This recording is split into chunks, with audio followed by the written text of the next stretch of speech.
हमारे पास इस वक्त जो डाटा मौजूद है ये 40 स्टूडेंट्स का डाटा है।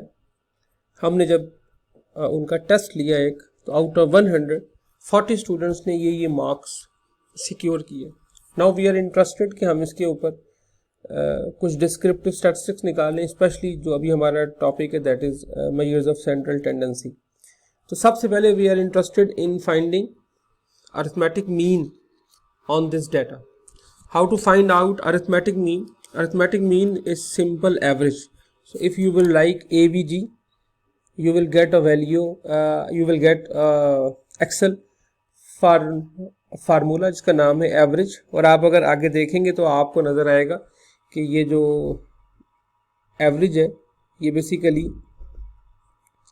रिटर्न करता है, आपको returns the average arithmetic mean of its argument which can be number, name, arrays, etc. So अगर मैं average की वैल्यू निकालूँ, its further argument says the numbers. So for number I'll make the simple block of whole data set and equal का निशान मैंने bracket close की।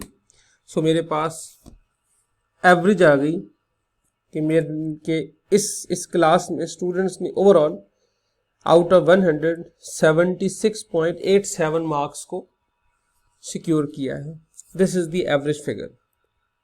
Now if I am interested in finding the median value, अगर मैंने median value मालूम करनी है, again मैं इक्वल का निशान लगा के MED लिखूंगा तो मेरे सामने फॉरेन मीडियन एक्सप्रेशन आ जाएगा। And simply median is also bracket के अंदर आपने सारे नंबर्स का ब्लॉक अगर बना दिया तो आपको याद है मीडियन में उसने करना ये होता है कि पहले वो खुद उसको अरेंज करता है और उसके बाद सेंट्रलाइज वैल्यू को सिलेक्ट करता है। चूँकि ये 40 ऑब्जर्वेशंस है तो इसका मतलब है 40 में ये 18 एक तरफ 19 एक तरफ करेगा, 19 दूसरी तरफ करेगा और जो मिड की दो वैल्यूज़ हैं उनकी पर एवरेज ले लेगा। So this is the median which is 75। इसका मतलब है कि मैं अगर इसको चेक करना चाहूँ तो this is whole figure of 75। ठीक है, इसका मतलब है कोई बीच में वैल्यू एग्जिस्ट नहीं की बल्कि आपको मीडियन की वैल्यू मिल गई डायरेक्ट। ओके, तीसरा हमने जो देखा था मेजर ऑफ सेंट्रल टेंडेंसी, उसका ताल्लुक था मोड के साथ। And you know mode is what? Mode is the amount which is most often repeated. ठीक है, अब मैं अगर यहाँ पे वैसे देखूँ तो मुझे जो कुछ फिगर्स रिपीट होती हुई नज़र आ रही हैं 88 एंड 88 टू टाइम्स मुझे रिपीट होता नज़र आ रहा है। इसके मुकाबले में 89 अगेन मुझे टू टाइम्स रिपीट होता हुआ नज़र आ रहा है। ठीक है, and may be some other figures as well. हम अब देखने की पोजीशन में होंगे कि क्या करें। मॉड में आप अगर देखें तो मॉड में आपको दो अदर चीज़ें नज़र आती हैं, एक आता है मॉड मल्टी और एक आता है मॉड सिंगल। तो आपके लिए यहाँ पे सिंगल वाला फार्मूला इस्तेमाल होना है, दैट इज़ 89। ठीक है, तो यहाँ पे उसने 89 को पिक कर लिया है। इसका मतलब है शायद 89 यहाँ पे ज़्यादा दफ़ा एग्जिस्ट कर रहा है।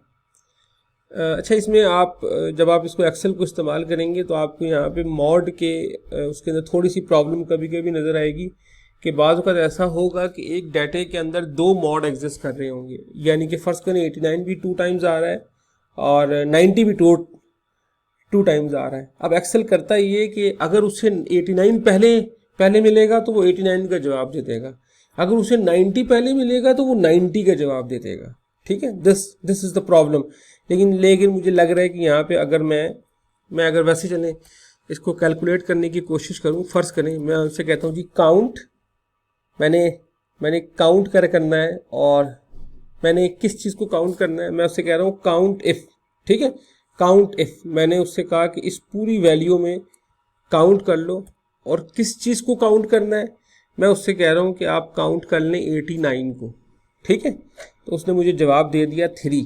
इसका मतलब है वो कह रहा है कि जब मैंने इस 89 को काउंट किया है तो 89 3 टाइम्स आया है। ठीक है, मैं अगर इसी को दोबारा किसी और तरीके से काउंट करूँ, फ़र्ज़ करें मैं इससे कहूँ कि काउंट इफ़ किसी और नंबर को मैंने काउंट करना है और अब किसको काउंट करना है, लेट्स सपोज मैं उससे कह रहा हूँ कि अब इसको काउंट कर लो 90 को। तो अगर मैं 90 को काउंट करूँ तो जवाब आया है 2। इसका मतलब है 92 टाइम्स है। ठीक है। इसी तरीके से अगर मुझे यहाँ पे कोई और फिगर नज़र आ रही है तो उसको भी मैं 94 2 टाइम्स है, मैं इसको भी चेक कर लेता हूँ कि कहीं ये वाला जो मैं आपको प्रॉब्लम के बारे में बता रहा हूँ वो वाली प्रॉब्लम इसके अंदर तो नहीं आ रही। 94 के हिसाब से भी मैं इसको चेक कर लेता हूँ। 94 दिस इज़ ऑल्सो 2 टाइम्स, ठीक है। इस तरह मैं अगर लेट्स सपोज मैं अगर इस पर 93 अप्लाई कर दूँ 1 टाइम्स, ठीक। इसका मतलब है कि यहाँ तक उसने बिल्कुल सही फिगर निकाल के दी है। मोड इज़ 89 जो कि 3 टाइम्स आ रहा है। अच्छा, सेंट्रल टेंडेंसी के अंदर एक और जो हमने इस्तेमाल करने की कोशिश की थी that was geometric mean.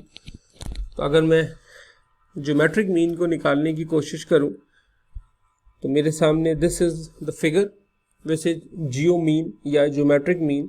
Again मैं इसकी सारों की वैल्यूज़ को ले लूं तो this is my figure of geometric mean, जो कि मेरे पास इसकी वैल्यू बता रहा है कि जी ज्योमेट्रिक मीन की ये वैल्यू आएगी।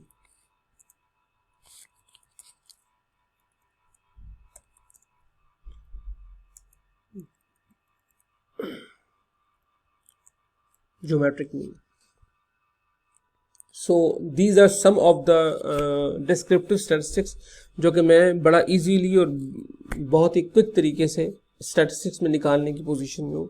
इसके अलावा आप लेट्स सपोज अगर आप चाह रहे हैं कि आप इन सारी फिगर्स में से मैक्सिमम वैल्यू को सिलेक्ट कर लें, अगेन इक्वल का निशान लगा के अगर आप मैक्स लिखेंगे तो वो आपको फौरी तौर पर इन सारों में से जो भी मैक्सिमम वैल्यू है उसकी फिगर दे देगा which is 94।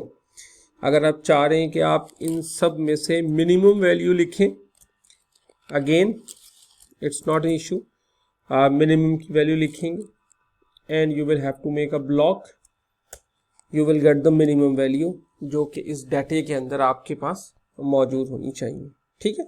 So these are some of the very basic descriptive data statistics जो कि आप एक्सेल की मदद से बहुत ही आराम से विद इन सेकेंड्स निकालने की पोजीशन में है। Thank you.